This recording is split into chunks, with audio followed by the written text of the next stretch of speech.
All right, hello everybody, and welcome to a brand new Footloose Fancy Free episode of Back to Basics. We are doing it.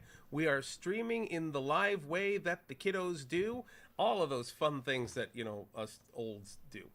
So I am Pastor Don, and I am joined by our magnificent, confusing face, which means that something's probably going wrong. Courtney Fraley. No, I'm just trying to figure it out, and this is the first time seeing the YouTube stream at the same time, and so I'm just like, nothing is happening when it's supposed to. I need to go back to my main screen. I am showing my age right now. That's In the interest, I'll let you all know. In the interest of avoiding a potential internet collapse, because followers of our church here know that we're having some internet issues here at the church for the next few weeks, I have asked Courtney to be the one who's active in the text chat today rather than me. So you will get probably, I don't know, 20% less theology, but about 90% more snark. So I think you'll really enjoy it. well, unless you're really anticipating the video snark, in which case there might be a little bit less of that as I'm trying to balance things, but that's okay. Porque no los dos. 4K a day day. That's why. Oh, okay. So for today, we are going to be, as followers of the program may recall from the last time, we are going to be just digging in to Mark chapter 6. Now, I'm adjusting a few things here, but basically, we are going to be continuing on from where we left off last time. We had done a bunch of stuff.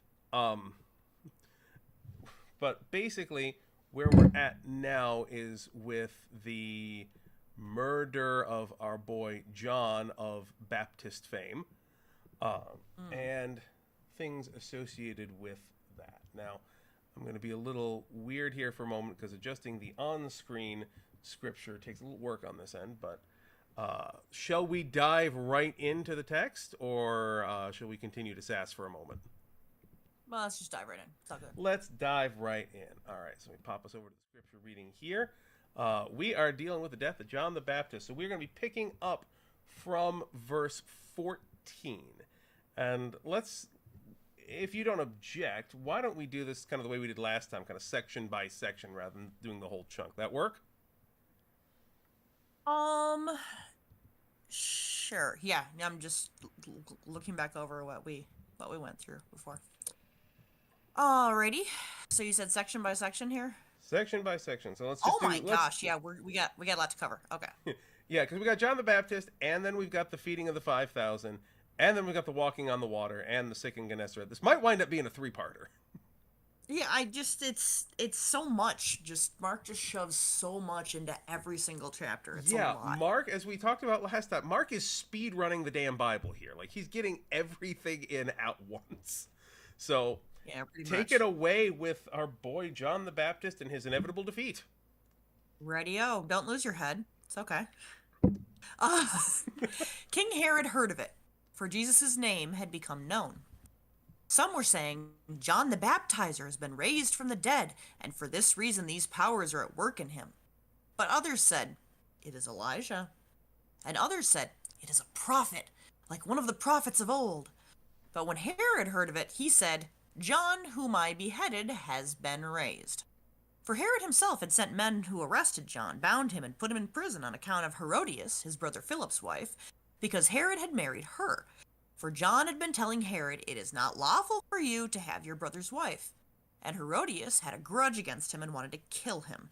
But she could not, for Herod feared John, knowing that he was a righteous and holy man, and he protected him. When he heard him, pronoun game, come on. When he heard him, he was greatly perplexed, and yet he liked to listen to him. But an opportunity came when Herod, on his birthday, gave a banquet for his courtiers and officers, and for the leaders of Galilee. When his daughter Herodias came in and danced, she pleased Herod and his guests, and the king said to the girl, Ask me for whatever you wish, and I will give it. And he swore to her, Whatever you ask of me, I will give you, even half my kingdom. She went out and said to her mother, "What should I ask for?" She replied, "The head of John the Baptizer." Immediately, she rushed back to the king and requested, "I want you to give me at once the head of John the Baptist on a platter." The king was deeply grieved, yet out of regard for his oaths and for the guest, he did not want to refuse her. Immediately, the king sent a soldier of the guard with orders to bring John's head. He went and beheaded him in the prison, brought his head on a platter, and gave it to the girl. Then the girl gave it to her mother. When his disciples heard about it, they came and took his body and laid it in a tomb. So, All right. I seem to recall from like ye oldie-timey movies this having something to do with Salome, but Something to do with what? was that Salome? I thought was the woman involved in this, but Yeah, I think I'm mixing up. I think I'm mixing up my old Bible movies. Honestly, that may well be the case. In this case, this is a kind of a weird sort of passage here. I'm gonna actually go ahead and read here.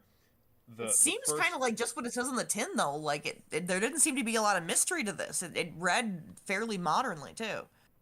Yeah, and I'm going to read this one little paragraph from the commentary on Mark by Dr. Black that I regularly use here. This is his introduction to this pericope, this section.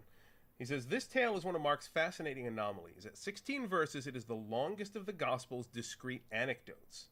It offers the narrative's only flashback. Except for the plot to kill Jesus and the discovery of the empty tomb, this is the only story in which Jesus never appears. Its primary character is a villain who also never reappears." So there is almost a narrative separation that's happening here to begin with, and that's interesting. I don't know if it necessarily means anything, but it is in fact interesting. I'll grant that. I took it largely just to mean like, hey, this was something important that was happening concurrently, and we need to make sure you understand like the backstory and like give you some context as to what's going on here. Like, why is John the Baptist dead? Well, because this. Yeah. So that's why he thought, "Oh, he's back to get me, because I had him killed unjustly, even though I kind of like the dude." Yeah.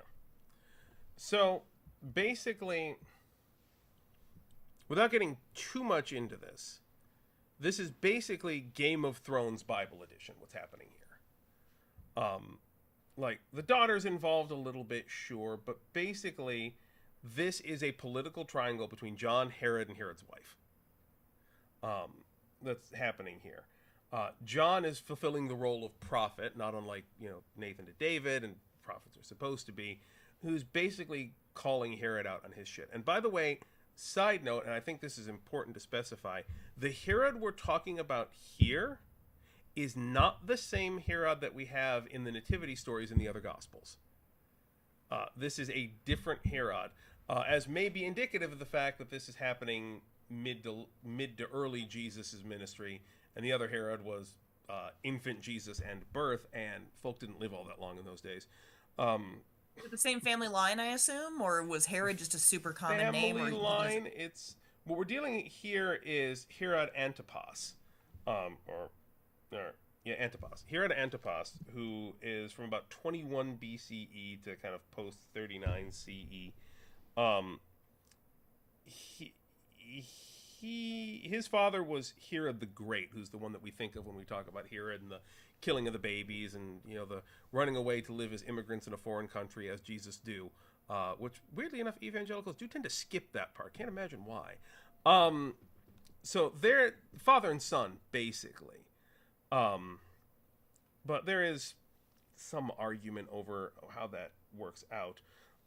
It's worth noting that the primary historian of the time, Josephus, paints Antipas in kind of a different light than we get here. Yeah. The Bible kind of portrays Antipas as this kind of tyrannical ruler of great power.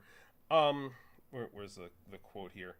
One historian assesses Antipas as a minor ruler with a moderate impact, and another as a passive, indecisive, and weak.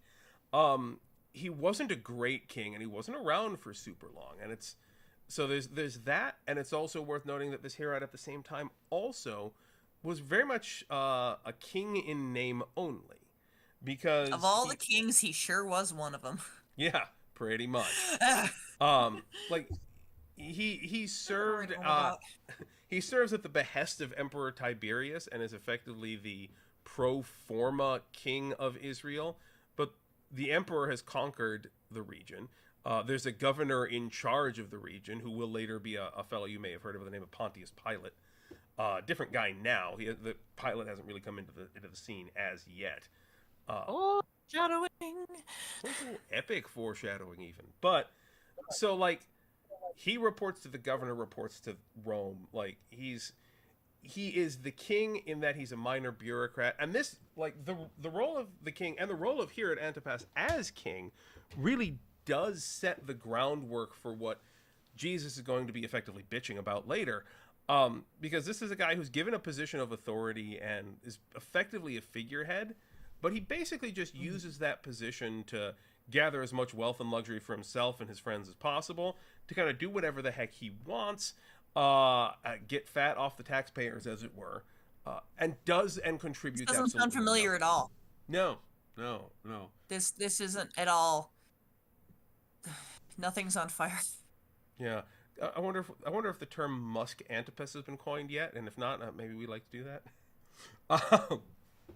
But no, so that's kind of who he is, and this whole situation. Come on, I'm pretty sure Herod held an actually established legal office. Well, yes, but the legality of his office and its function is like part of the issue here, and the other part of it too is that the act of marrying his second wife here, he married his sister-in-law, and that was basically the heart of the conflict between John and Herod. Is that he took his sister-in-law for his second wife. And that's not okay under Torah rules at the time. Is her husband, his brother, like, still in the picture? Don't... Are they both just, like, using the same same dip bowl as it so I'm gonna... I'm sorry, going that sounds... to... As soon as that came out, I'm like, that sounds really objectifying. That's not the goal. I was just trying to be gross. As Jason might say, oh, dip. Like a good place reference on top of that to really ruin it. Okay. But no, like, truth be told, I don't have that, I do have that information. His second wife, Herodias, was the ambitious wife of one of his half-brothers and the daughter of another. So as is typical of the kind of inbred kingship of the time, the answer is, well, kind of, but also maybe. Wait. And back it up here. The wife of one brother and the daughter of another. So already one of his brothers married his own niece. Ew. Yeah. Like that's close by anybody's standards. You can't breed dogs that close. I gotta be clear. I don't think the banjo was invented yet at this point, but if I discovered someday that it had been invented by Israelite royalty, I wouldn't entirely be surprised. Can anybody play dueling banjos on a like a dulcimer or like a kalimba? Yeah. Like, I will give extra credit points for the class that we're totally not doing right now. If somebody can, between now and our next episode, give us a version of dueling banjos on hammered dulcimer, that will just make me chuckle to no end. Anyway. We will also accept kalimba or anything else that seems reasonably like it might have been something available in the time and place. This is not serious, but it is fun, and please, someone do it. So where we're at now is that basically... this is as Dr. Black says here, the ambitious wife of one of his half-brothers and the daughter of another, and now currently his wife, which is enough of a tangle that even John the Baptist was like, oh, fuck that. You are the leader of Israel. You can do at least a little bit better. And so this creates a situation whereby the tenuous, comfortable sort of situation that Herod finds himself in is now under threat by this prophet who's like, yeah, no, not cool, man. And as we know from basically everything the Romans did ever during that period, it wasn't super hard to rile up the people of the region into a rebellion. And so Herod was understandably worried. So that puts us in the position that we are when this kind of opens, is he had this whole thing going on with his sister-in-law, wife, niece, nephew, whatever the relationship is at this point. You know, I'm not going to say that somebody in there was trans, but God only knows at this point. So that whole thing's going on. John's pissed about it. And so Herod is living in fear of a rebellion. So we wind up with this situation in the text where John had been telling Herod, it's not lawful for you to have your brother's wife. It's crazy. It does say Salome when I looked it up. I wasn't freaking nutty. So, let me see. Her mother was Herodias. The daughter was Salome. Okay. There you go. All right. Sorry. I was just like, I feel really dumb bringing up an unrelated name in here. Okay. Anyway, continue. Yeah. Sorry. So, yeah. So, basically, the ambitious mother kind of nudges the daughter into asking for John's head. And you wind up with this situation whereby I have titled the episode Big Terrible Dad Energy, where dad is like, oh, of course I'll give my daughter whatever she wants. Absolutely anything. She's my widow girl. You want me to murder a dude? You want me to shank a bitch? I will shank a bitch. And that's exactly what happens. So, you know, that's where we wind up, is mom plays it off against the daughter, who plays it off against the dad, who uses fatherly love as an excuse to shank a dude that he was going to do anyway. And I say shank, but he really just cuts off his head. So that's how we get to where we are. Do you mean to tell me that your wife and daughter could not manipulate you into taking off somebody's head? Depends on the person. I know. So, but this is important because it sets the stage for what's to come. And this gives us basically what we call the baseline corruption of which Jesus is going to be in conflict with for the remainder of his earthly ministry here. So this is establishing an institutional baseline. That's the purpose of this story. It's here to associate us with something rotten in the state of not actually Denmark. And so now we have all of this going on here, and we'll get more to it later. And I cannot but stop a moment and say that going through the gospel is going to require us to talk a lot about institutional corruption in turn of the millennia Israel. And I want to be clear that these are statements we're making about the social and political situation at the time and those who were in positions of power and how they wielded it. Specifically, we're going to be talking about the governmental leadership at this point, which is headed up by Herod Antipas, and the religious leadership of a particularly conservative school. These are not statements we're making that are indicative of the whole of Judaism throughout history, nor are they even indicative of the whole of Judaism in that time period. These are just two specific groups that the Bible comments on that we are going to also comment on because they are the groups that were in these positions of power that happen to be Jewish because that's the context they were in at the time. Nothing about what we are saying is going to be a blanket statement against Judaism. So I just want to get that off the table right now. Specific and so if you catch people power. using this stuff too as blanket statements, like blanket anti-Semitic statements or whatever, they're reading their Bible wrong. And the best way to get them to stop is to like take it from them and close it and just like wrap them over the head with it. Yeah. And to be clear, not actually, just like, share, and subscribe, something like that. Sure. Yeah, that'll help. Well, to be clear, the two things that the rest of this gospel is going to be focusing on in this context are the Shammai school of Pharisees, who currently in that time hold political power over the Sanhedrin and general religious rulership of the school of Pharisees and rabbis of the time, and the kingship of Israel and that whole thing, and their kind of, we don't care that the Romans are in charge, just keep feeding us and giving us license to do whatever we want. Those two abuses of power are the things that Jesus takes issue with. Now, you can take those abuses of power and transplant them into any other culture in the world, including the one we have today, and they would be functionally the same. Jesus' target here is the abuse of power by people in secular and religious authority. It is not, as sometimes even Paul says, Jesus not liking Jews. That's never a situation. I'll remind everybody Jesus was Jewish in the first fucking place. But the point of the matter is that what he's taking issue here, and will continue to take issue with, and what we will take issue with as well, is the abuse of power. We good? Yep. All The right. only reason the people are Jewish in this case is because that's who was around. You know, Right.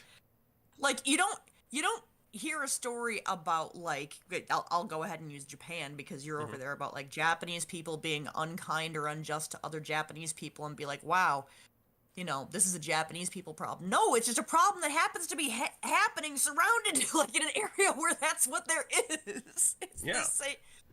I'm like, You can't just judge an entire, I mean, newsflash, but you can't just judge an entire group by like one story, especially if that story takes place entirely within that, like, I'm sorry, I'm getting angry and the I'm thing getting is, incoherent. 99% of the time, just about every account we have of violent persecution, abuses of authority, and stuff like that happen along religious lines, the religion is an excuse. It's not actually the thing. We were here in the community. We actually did a kind of a community watch of Scorsese's Silence the other week, and we watched through it, and it's all about the Kakure Christian period, the period in which Christians were basically being killed, and the Jesuits were all there, and they would basically say, okay, you're a Christian, we don't want Christians here, so you're allowed to be here if you're foreign, but first you got to step on this picture of Jesus and spit on it and all these other things, and kind of, you know, show that you have disdain for that, and if you don't, we'll kill you. That was pretty much the go-to there, and they were using that as a means of, it leads to a whole discussion over whether, like the modern evangelicals, you would insist that I would rather die than dishonor my faith, or whether, like most of the rest of Christianity, you're like, it's a fucking tile, man. Like, step on it, do whatever you have to, and then go help the many poor people directly behind you. Yeah, so it's that's like an image of what somebody pictures when they picture Jesus too. In most Right. cases, like again, you got to really dig for anything that seems like let's be clear, a it was realistic white Jesus. portrayal. Yeah, Yeah, it was definitely let's white just Jesus. be straightforward. Yeah, no, like But I'm going to go beyond that, because there's a scene in the movie that we talked about during and talked about after as well, where they're asking people to step on the tile, and they all do, and they're like, okay, well, now I'm going to hold it. You all did it, because the priest had advised this town full of Christians to do that and survive and help people. So, okay, now that we're done with that, all right, now here's a cross, spit on that. And half of, like, some of them do, some of them not. I'm like, okay, now that that's done, here's another thing. And they just kept cycling through new things until they were able to kill everyone. And I pointed out, I said, what's going on here has less to do with the faith of people. The faith is the excuse.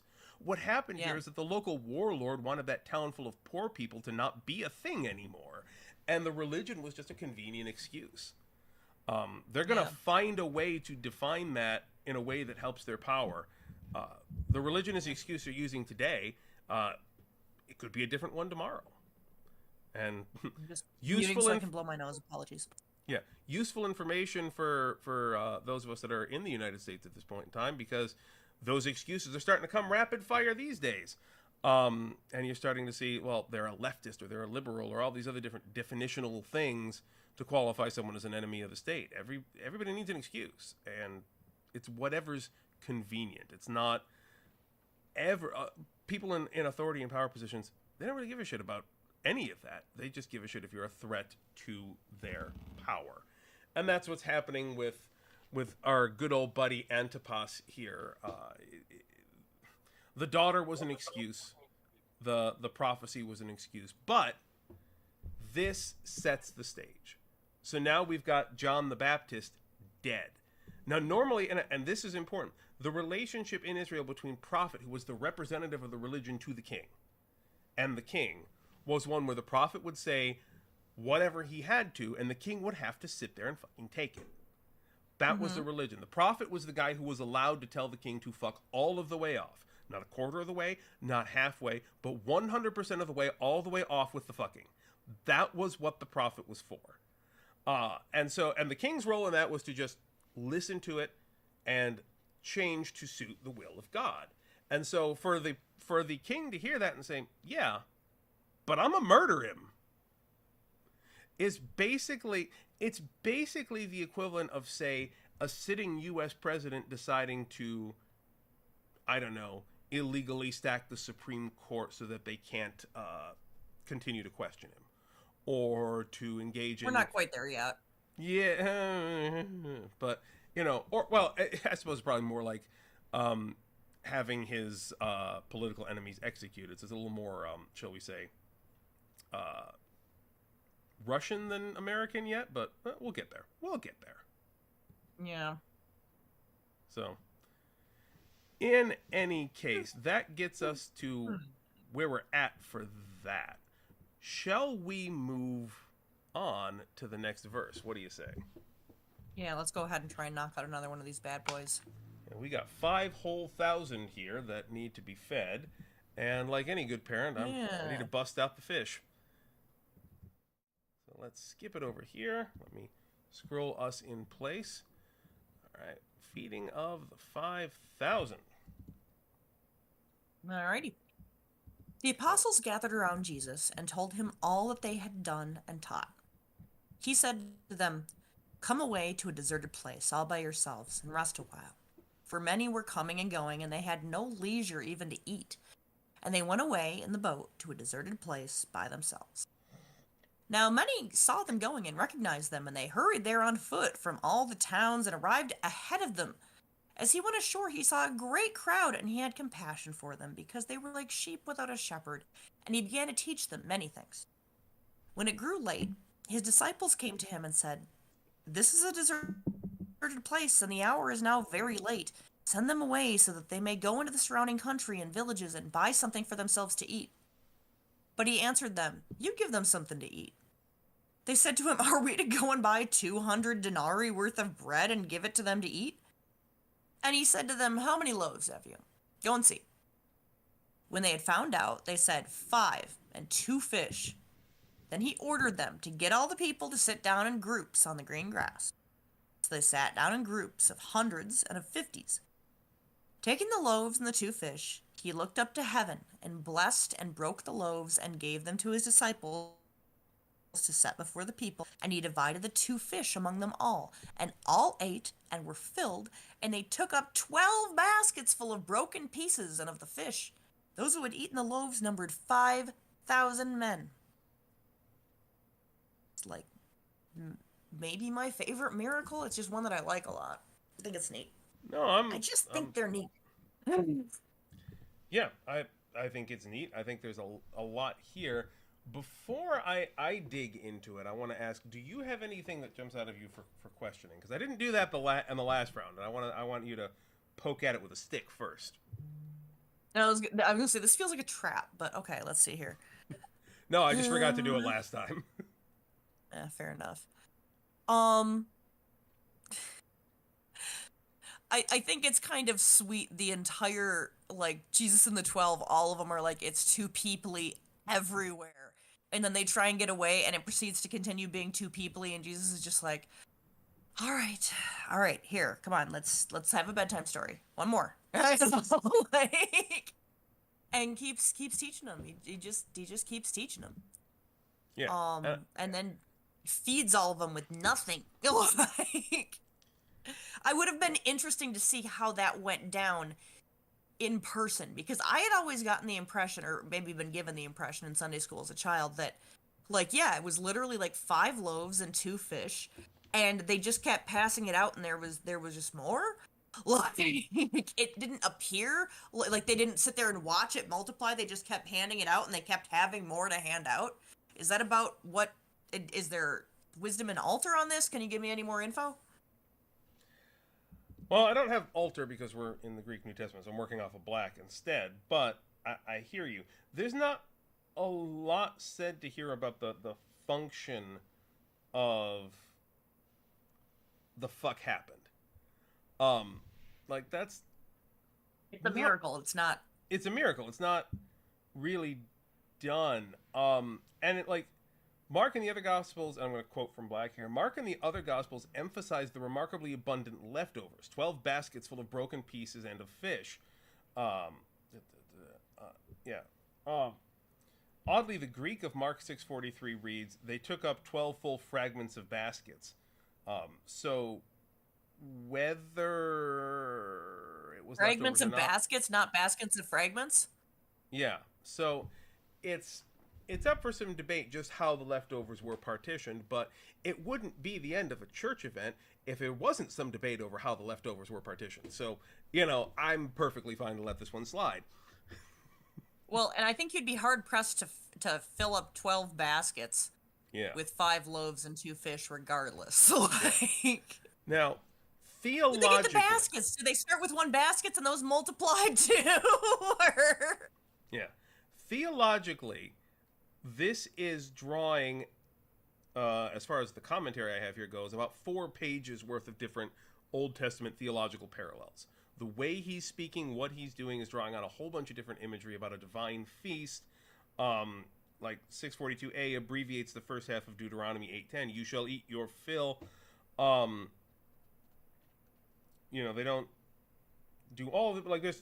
It's as full of biblical references as it can be without bursting. So it's worth noting that this is not simply a miracle made because people are hungry. There are style choices being made here by God and the disciples that are present at the same time. Which, of course, this is one of the situations that I look at and say, okay, so it's fine to use a little bit of showmanship from the pulpit. Jesus did it too.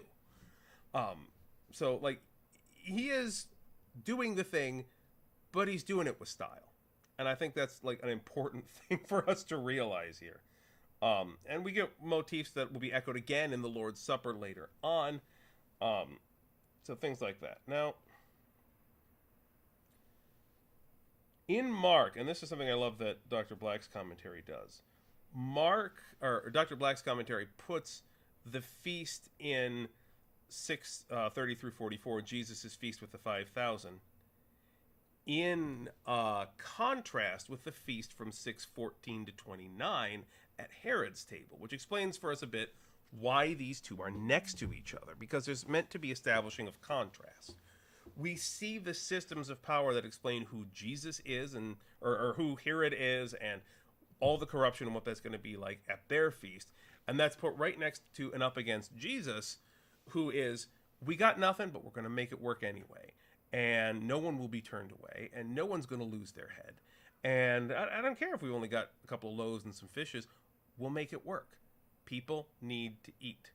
Our feast is for the people. Their feast is for the people who will take off your head if you disagree with them.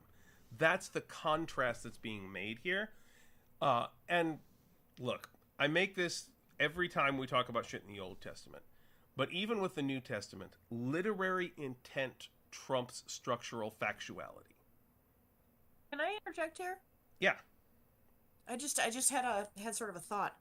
So basically the overall message being given here is like, if you come to a rich and powerful person for, to feast at their table, they're just as likely to, cut off your head to please an ally.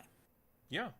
If you go to feast at the table with the Lord, regardless of how you got there, whether it's convenient, whether it's possible, whatever, God's going to take care of you. These two messages are as much communion liturgy as the Lord's Supper itself. Like, I'll be honest with you, and you've hit the nail on the head with it. This is if you come to the Lord's table, doesn't matter what you bring with, you're going to eat. If you come to the rich people's table, you might be what gets ate. That's it. Like, that's the tweet. Hit send. We're done. Where do we get to the point where we eat the rich off their own tables? Give it time. But yeah. Yeah, this is like the contrast is the key here. And what I was saying earlier, narrative intent trumps factuality. How the miracle happened is secondary to the way it's being communicated, which is why Mark doesn't bother to fucking explain it, because it doesn't matter. It doesn't matter how Jesus multiplied all this stuff. It doesn't necessarily matter where it came from. It doesn't matter if the baskets came out of nowhere or if they just happened to be sitting next to a basket factory. None of that is relevant, because what's happening here. Yeah, we want to know. Like, inquiring minds definitely do want to know, but that's the trap of the Bible. Like, that's the risk of Scripture, is we want to know all of these other details that the Bible doesn't give a shit if we know or don't. And so we can get locked up and say, well, how did he do the miracle? Where did the baskets come from? What about the asshole 2 hills over who may have been a bit wealthier for Jesus' taste? Did he get fed too? Like, we can ask a million questions about this that the Bible cannot and will not ever answer. Those are a Kind of trap. fish. We got like little bitty bluegills or like sturgeon. Yeah, 5,000 people worth of anchovies is different than 5,000 people worth of salmon. So, like, we can ask those imagine questions. if it was just little anchovies or something. We got a couple fish. Do you? Yeah. Look, I gotta be honest. There is a reason why I try to get some like nice meadow pond or something fun for communion when we do it, rather than just getting like freaking wafers and individual juice cups. Because like, if you're gonna come to the table, you may as well enjoy it. But, you know, that point aside, like, what's happening here matters because of what it's happening in the context of, less than the specific details of it. We take it as a matter of faith that Jesus did the thing, but even if the great secret of the Bible was that Jesus and the apostles kind of had a small food truck out the back that nobody bothered to write down about, even if that's the whole damn miracle, it doesn't matter, because Jesus had 5,000 people that he fed without a single fucking question about it. The miracle is less relevant than the fact he fucking did it. The miracle is just the exclamation point on the end of the story that matters. Yeah. Yeah. You think we got time to cover another story? I think we do. I think we might. What's left? We've got... Oh. Let me see what we got. Yeah. We've got +1 water walking and Jesus the White Mage. So do we want to just try to nail these last two before we call it? We're let's doing go okay ahead and for do time. it. Oh yeah, right. yeah. No, we can totally do this. All right, shall we? Let's go to Jesus walking on that there water. Okie dokie. Immediately he made his disciples get into the boat and go on ahead to the other side to Bethesda. It's not Bethesda. Bethsaida. Well, he dismissed the crowd. After saying farewell to them, he went up on the mountain to pray. When evening came, the boat was out on the sea, and he was alone on the land. When he saw that they were straining at the oars against an adverse wind, he came toward them early in the morning, walking on the sea. He intended to pass them by. What? But I always missed that verse. Right. But when they saw him walking on the sea, they thought it was a ghost and cried out, for they all saw him and were terrified. But immediately he spoke to them and said, "Take heart, it is I. Do not be afraid." Then he got into the boat with them and the wind ceased, and they were utterly astounded, for they did not understand about the loaves, but their hearts were hardened. So, I mean, in fairness, like, I don't feel like there's any amount of, wow, I just saw a miracle that's going to prepare you for Jesus just taking a stroll on windy water, by the way. Like, windy water's not calm. Like, I feel like it's very easy to picture just someone walking across, like, still water, but, like, how does that even work with the waves and stuff that there would have been? Yeah, like... Planned on just walking past them. I'm just gonna walk across this I gotta lake. say, they don't need to bother with me. They got their own problems to deal with. This is one of the many reasons, like, we laugh at that, but this is one of the many reasons I like Mark's gospel above all the rest. Not just because of its historicity, because it's the oldest of the gospels, but because in all the other gospels, everything is kind of put in such a way that the apostles and their experience is centered. In Mark, in a lot of situations, they just fucking happen to be there, and Jesus is Jesusing, and the apostles are somewhat incidental to it. Like, that line is omitted from the other occurrences with, like, Matthew and John. I think, I don't know if it's in Luke. That line is not there. He was intending to pass them by, but he's like, "Oh, you guys are here, bitchin'." Like, that's kind of the attitude that Jesus has at this moment. It's not just, "Oh, you guys are here." He saw them, and it was like, I mean, obviously we don't get the thought process here, but what's being described is Jesus up on a hill. "Oh, look, it's the guys. They're having a rough time.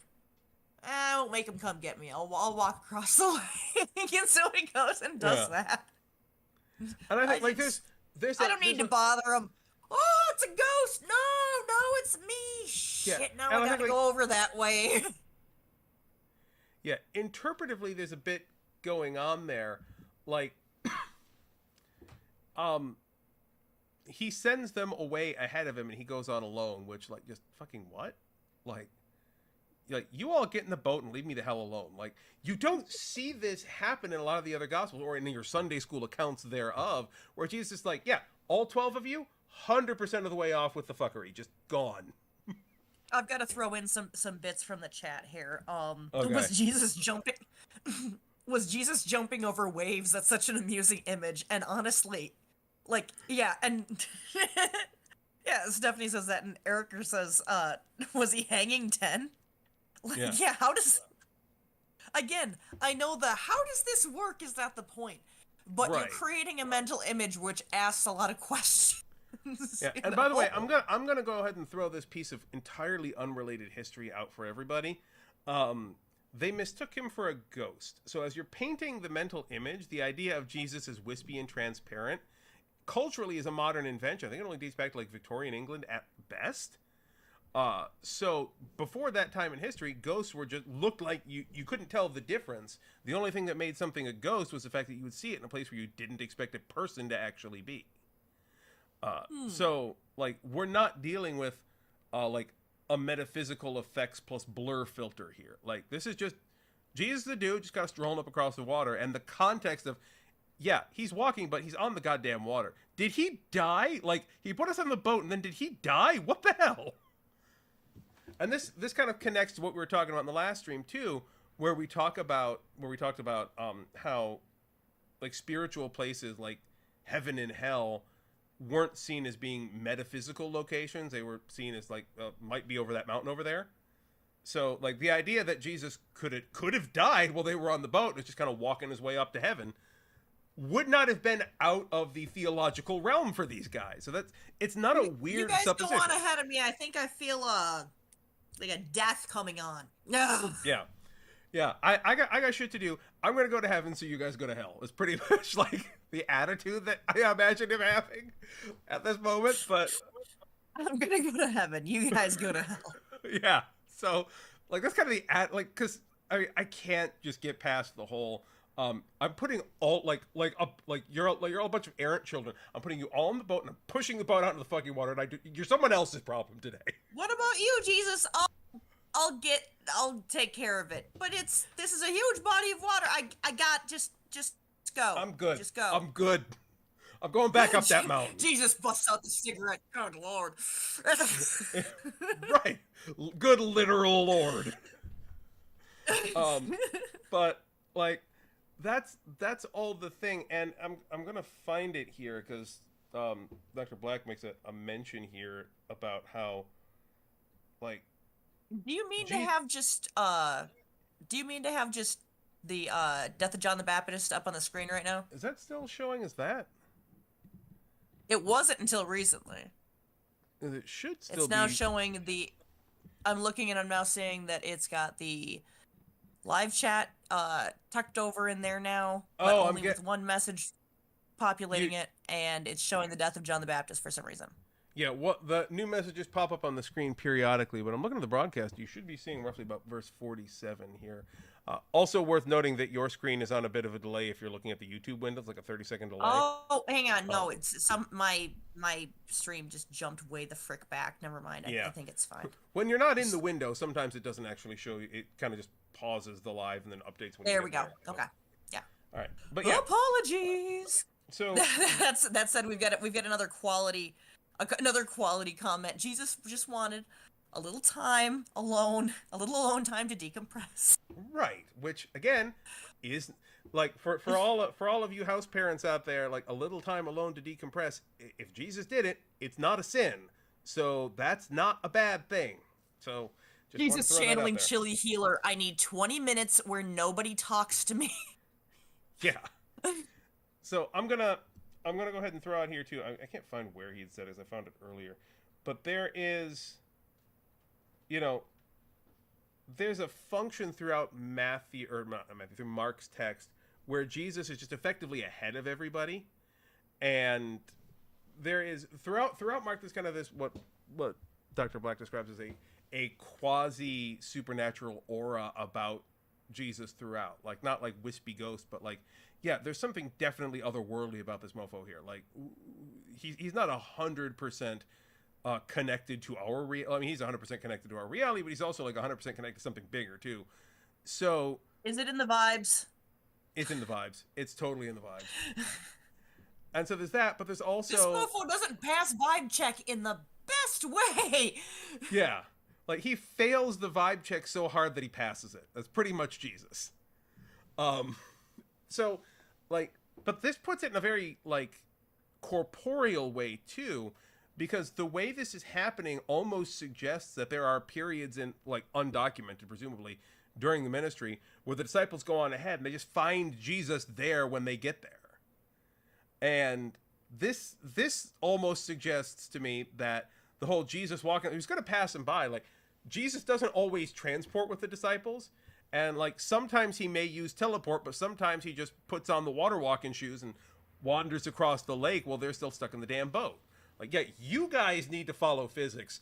And most of the time I'll stick with you because, like, we're part of a community, but I don't have to follow the laws of physics. So, like, I'm sick of y'all, so I'm putting you on a boat. You guys get started. I'm just gonna do my physics is for the 4s. A 10 is walking on water here. Yeah, no, you guys take the boat. I'm just gonna no clip there, okay? Like, that's what's gonna happen. Do you seriously think that's might be part of how this happened? Jesus just teleported to the next location. You know, I guess if nobody saw it, then... Here's the thing. We take it as something of an article of faith that, while being fully human and fully divine, Jesus had at least some level of reality-breaking powers. The feeding of the 5,000 happened. We got a couple instances of raising the dead, and oh yeah, he, self-resurrected at one point, which you can't even do in video games. So, like, we take it as an article of faith that he had reality-breaking powers, and if he is fully human, as we attest, there's gotta be instances where he's just like, oh, fuck this. Like, I don't have to do that. Y'all do that. I don't have to do that. Like, and that, like, I love it. Like, I 100% love the Jesus who's like, 99% of the time, I'm going to be with you guys and I'm going to walk the walk with you. But you guys are being dicks right now and you need to go cool off in the most literal way possible. So get on the damn boat and I'm just going to Shunkaido myself over there when we're done, when we're cooled down. Like, I like that take on Jesus. I really do, because that is the best way, to my mind, of being both fully human and fully divine. He's just like, nah, bitches, I don't need this. I wasn't prepared for exasperated dad Jesus to be so much like a part of the story, but he's constantly like, I was trying to take a nap. Can't you handle this yourself? It's not the end of the world. I just want to be alone for a little while. It's too peoply here. I just, why does no one in this town understand me? Like, it's way too relatable. I said don't kill people. What's wrong with you? Love everyone, but what about, did I stutter? Yeah, like, we see that in memes and shit, but like, there's biblical basis for that kind of attitude here, and I'm here for it. I was unprepared as an adult to like dive with fresh eyes back into the Bible and be like, Jesus was annoyed all the time. I mean, annoyed and kind all the time. But like, I'm not even joking. That balance is super fucking important, because that's what matters when we're talking about the whole fully man and fully God bit, is that he could be annoyed and he could act in ways that, express that annoyance without it being a violation of his divinity. There's nothing wrong with being annoyed once in a while and saying, look, I don't have to go the same way that you're going and I need some goddamn space. So, you get on the dad-damned boat and I'm going to go ahead and walk. Like, that's okay. Like, we have the freedom to have feelings. We don't have to constantly be these pious little heart-playing shits that pretend that we don't have real feelings. Yeah. Yeah. So, that's that. Do we want to try and get the tag ending here, or do we want to save Yeah, that for next time? it's so short. It would be so annoying to have to start a new episode with that. Yeah, so all right, Let's. let me make sure that is positioned correctly so that it's visible for everybody when we come back. Let's go to the scripture reading. And why don't you read You us care our to do little me a bit? kindness and tell me how the hell you pronounce this place name? Is it Gennesaret? Yeah, I would go with Gennesaret or Gennesaret. Either is acceptable, I think. So we Okay. should do. I'll go with a G instead of J. All right. Yeah. When they had crossed over, they came to land at Gennesaret and moored the boat. When they got out of the boat, people at once recognized him and rushed about that whole region and began to bring the sick on mats wherever they heard he was. And wherever he went, into villages or cities or farms, they laid the sick in the marketplaces and begged him that they might touch even the fringe of his cloak. And all who touched it were healed. Okay, so yeah, just again, 4 verses. I'm glad we tapped into this. Couple things. Yeah. You have One, notes. this seems like a quick summary of this. I have notes. Yes. This seems like a quick summary of exactly what we were talking about just like, like, can a son of God get a minute, please? Yeah. just want to lay in a hammock for an afternoon and breathe, you know. But also, and again, this is me being a hopeless pedant. But I think that might be part of what I'm supposed to be doing. Was he really rocking fringe, or is that just a term for the hem? That's probably, I would have to say logically both. Because on the one hand, that is a commonly used term for like just the hem of his garment. But also like, dude was living in turn of the millennium Levant here, like, and he just walked across an entire goddamn lake and or ocean after crawling up and down a mountain. If the dude's rocking a bit of fringe, it wouldn't be all that surprising. He may have been fully divine, but his garments sure as shit weren't. Oh, you're talking about tattering. I'm thinking fabulosity.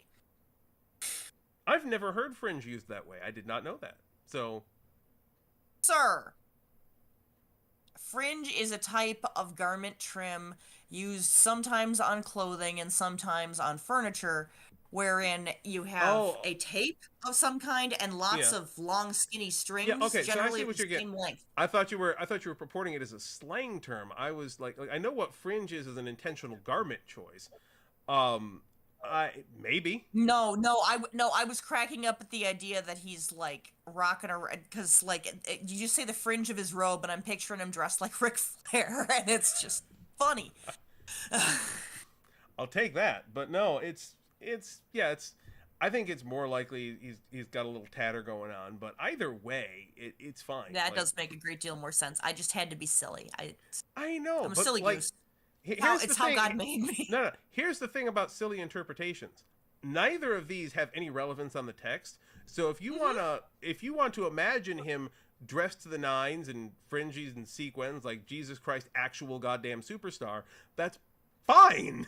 It doesn't change the way the text operates. So like, as I've often said on the white Jesus controversy, like Jesus, you can reimagine Jesus in your head, however is appropriate to you and whatever personage works for you. The actual historical Jesus was a black dude and probably some fairly fringy clothes. But if it helps you to imagine him as like Liberace's somehow gayer cousin, go for it. Like, that's fine. No, I just it's not even that good. I just pictured like vaguely Middle Eastern Jesus with a straight up fucking Ric Flair robe, and I was just I got the giggles, and I'm like, I'm gonna share these giggles, make a joyful squeal. All legit. And I think like, this is disclaimer: Ric Flair is a garbage person. I'm aware of this. So I'm gonna go ahead and say, by the way, in terms of narrative purpose, this is basically the Garlic Jr. saga. Like it's filler to connect from one thing to another. So yes, I did compare a chapter of the Bible to the Garlic Jr. saga. That's how much of a dork I am. So old school DBZ deep cut for those of you who aren't aware of what I'm talking about. Where's the part where a drunk child pisses on Simon Peter's head? That actually comes after the Garden of Gethsemane prayer and the arrest of Jesus.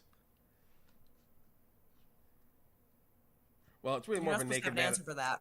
Naked man in a loincloth, but like it's basically the same thing. Oh yeah, we'll get there. Mark's got some comedy chops. A lot of people don't remember that there was a straight up naked dude at the arrest of Jesus just wandering around with his bits in the wind. Yeah, it's the theological equivalent of ba-da-ba-ba-da-ba. And on that note, I think we've finished up our theology for today. Yeah. So, like, truth be told, with this passage, it's pretty much just a kind of almost generic healing story that's meant to kind of pivot us from the big shit that just happened into the sequence of events that we're going to be going through in the next, where we get into more teaching stuff. It's a bit of a palate cleanser. That's really all its narrative purpose is here. It seems to also be helping Mark hammer home the point that he could not fucking go anywhere. Yeah. Just... They couldn't go anywhere. They were freaking mobbed everywhere they went. And that does kind of... I'm trying to imagine trying to carry on like a peaceful ministry that way. But I am the wrong personality type for that. I'm sitting here like, indeed. I'm sitting here like, man, I wish people would mob me in public a little bit more. It'd at least make my days more interesting. But then again, given the current political situation in the world, mobbing me in public would probably wind up with me dead rather than like having fun. So, you know, I'll split the difference and be happy where I'm at. You're like 2 feet taller than everybody over there. You can see it coming. You're not wrong. You are not wrong. But yeah, so you were an 8 foot tall Dutch man in Japan. Yeah. It has its advantages. It does have its advantages. It has its disadvantages too, but I digress. I am going to stress this point that you bring up of like driving home the idea of Jesus constantly being hounded. We will come back to that repeatedly throughout the text. Like this is one of those major never touched on in Sunday school or most sermons theme that is super present here. Like Jesus and the bullshit is like a huge chunk of Jesus's experience and his frustration. Name a more iconic duo. Like Jesus and too many people being assholes. Yeah. Well, no, if they were just trying to get healing and listen to him, I mean, but like that scene later on that we'll get to at some point. I don't remember if it's actually in Mark or not, but I'm assuming it is based on narrative stuff. Because again, and I've said this like 4 times in the server this week, pastors don't have the Bible memorized, at least good ones. Most of us don't bother with that because it's a fucking parlor trick that isn't necessary. Because if you're good at what you're doing, you're looking at so many translations that memorization is useless anyway. Anyway, I digress. While you stop for breath, I'm gonna mention there's some other high quality stuff from the chat. Jesus could have used an organizer. Yeah, no fucking kidding. Yeah. Also, kids, go in the boat and play. And another fascinating mention of sometimes I picture the whole story as a space opera or high fantasy. You know, don't tempt me to draw things. You know, there is a. I'm going to share this joke, and I'm not going to tell you which one of my kids it comes from because I don't want to embarrass them.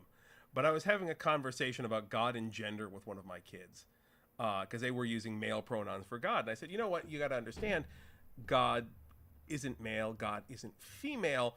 So God doesn't have gender. So you really shouldn't use pronouns like that with God. And so my kid sits for a minute and they go, okay, so I know what to call them. Captain God. Wait, no. Admiral God. Love it. No notes. My kids are wonderful. So, in any case, the point I want to drive home is this whole regular sequence of Jesus just being so sick of this shit. Having that, the scene later on where Jesus kind of comes out of a village and is like, I want a fig. Here's a fig tree. I want a fig. And the tree has no figs. He's like, okay, fuck this tree specifically, and just nukes it from orbit. Like, that scene makes sense now. Petty lashing out from frustration. Like, I am Yep. hangry, and Jesus did Snickers that. aren't going to be invented for another 1,500, 2,000 years. So, like, Jesus, you're not yourself when you're hungry. like, get a Snickers. They haven't been invented yet. So that's like, it makes sense, and I can't stop but to mention again that this is what it means for Jesus to be fully human. It's not a sin to be annoyed. It's not a sin to be frustrated or upset with things. It only becomes a sin when you turn that frustration, anger, and irritation on other people, which you'll note Jesus never does. Like, when he's frustrated and angry, he withdraws. Is like basically the worst he pulled. Yeah. But this is the thing, and this is the line that Jesus draws. He'll nuke a tree. He'll kick over some tables. He'll fuck with people's money. He never turns it to the actual he did kill a person. bunch of pigs. Did he kill the pigs, or did Legion kill the pigs? That's up for some debate. Fair enough. Admittedly, he did give them a demon, but that's a whole other discussion for another time. I mean, they were ruined at that point anywhere. What are you going to eat? Demon ham? Yeah. But then again, a Jewish rabbi having no regard for pork is not exactly something new. So valid. It's dirty meat anyway. Put it in the get rid of it. Right. Like, we were going to just throw it out anyway. It's basically garbage meat, so fuck it. Like, that makes sense. In any case, that is setting the stage for a lot of what's to come. So, any follow-up questions, or shall we call it for today? I think we're probably good. Fantastic. I think we are good as well. So, y'all, the usual things apply. If you're not on the Discord server, get on the Discord server. The Discord server is where it's at. We're doing the stuff there. If you are in Japan, come to church. Like, we're not even in a situation now where the church is just me most days. Like, there are actual, like, living, breathing human being people who come to our church on days other than Sunday and may actually physically be in the church today. Like, we're having an actual thing now. So come if you are in Japan and hang out with us. It will be a great way to keep me from doing my work, and it will save me from procrastinating in far less productive ways. So come and hang out. It's fun. I promise. If you aren't in Japan, if you're in northern lower Michigan, like, give me a buzz on the server. Maybe we can go grab a coffee and smoke a J together. Who knows? Yo. And I'll also say, like, if you are here, we're going to be doing a bunch of stuff. We're starting off our garden project. We're building a whole damn new church building later this year. Like, there's stuff that you can get involved in here. I haven't announced this yet, but we're actually going to try our hand at trying to get together a choir for Easter. If you want to do singing and are here in town, let me know fucking immediately, because yeah, we're gonna do a thing. But there's other stuff popping off too. You can check the announcements for it. We got these live streams every other week. We got Bible study at technically an hour before. The times are going to be a little weird because y'all are about to hit daylight savings time, and I got to rejuggle everything. But as far as the days go, roughly the same day, this general chunk of time, more or less. Next week is Bible study. Then we've got another live stream the week after. Then we got Bible study again. We go back and forth. We also have our Christianity 101 class for those of you who want to A, know more about Christianity, or B, become new members, or C, both. Last Saturday of the month if you're in Japan, or Friday nights if you're not. That is wild. Come join us for that. The last one was great. The next one's going to be also great. And if you're taking the class, I am, God willing, if I manage to do this, going to be releasing lessons in between our scheduled lessons as well. So you're going to get just a regular video lesson in between the monthly lessons as well. So keep an eye out for that. If you want to actually help our church and the ministry we're doing, there's a couple things you can do. One of which is give us all your monies, please. That certainly helps. I'm kidding. If you want to. We're not that kind of church. Yeah, we're not that kind of church. I'm not an Osteen. I got my vest off of fucking Temu, all right? All right? we're This doesn't have to ship as far for you. Yeah, like, I save on shipping. It's really quite nice. But like my point is, if finances are a way in which you are gifted, we could use your help. Please help in that way. If it is not a way in which you are gifted, you do not have to and should not feel pressured to. So please. There are other ways you can be part of the community and participate and help out. So don't even slightly worry about that. Another thing you can do which is something that, frankly, everybody should do anyway in basically all situations, or so I'm told, is do what Courtney says. Like, share, and subscribe. Those things. Please. Like, seriously, like, copying the link to this YouTube video or its Facebook equivalent, putting it out there into the world so people can see this more than just our little community, it helps. Every eye on stuff helps. Every little thing we do helps. I hate to do the whole YouTube video. Even if you're just watching right now and you want to comment like some joke from the video that you liked, or if you have your head in the wrong place and you want to comment how I probably should have done my hair and makeup before the video. I mean, you also have the option of going and fucking yourself if that's the case, but please leave a comment first because it helps the algorithm. Alternatively, if you want to leave a comment about how I should have done my hair and makeup before the video, that's much appreciated and will probably make people chuckle. So, and by the way, for those of you in the chat who are members of our Discord server, once the video's live's finished and it's posted, leave comments on the YouTube video anyway. Like, it helps the algorithm. Yes. So, like... Yeah, please do. Random bullshit comments never hurt anybody as long as you're not hurting anybody. And if you do want to do as somebody once long ago did, try to start fights on the comments, we will moderate you out of existence. So don't even try. But anyway... Good faith conversations only, please. Yes, that is our general... You are here to troll, you are going to roll. Oh, rhyming. So... I think that covers it. So I hope you guys have a wonderful couple weeks. We will see you on the next episode, which will be diving ourselves back into Exodus.